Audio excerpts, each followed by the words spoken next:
All right, let's check which apps consume the most data on your Android phone. We'll first go to Settings. If you don't have settings on the home screen, just swipe up to reveal the app drawer and find settings from there. Once you're in the settings, we'll go to Connections, and from there go to Data Usage. Here you can check both the mobile data and Wi-Fi data usage broken down by billing cycle.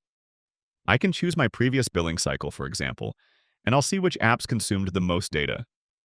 There's also a settings menu here that allows me to set both warnings and limits for data usage, and I can customize the amount of data that triggers either a warning or simply limits my data use.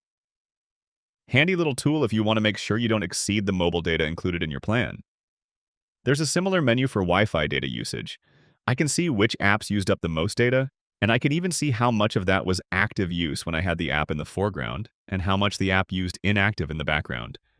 If you want, you can disable background data usage from here. If I go back to the data usage menu, there's a setting for allowed networks for apps. This is where I could limit some apps to Wi-Fi network only.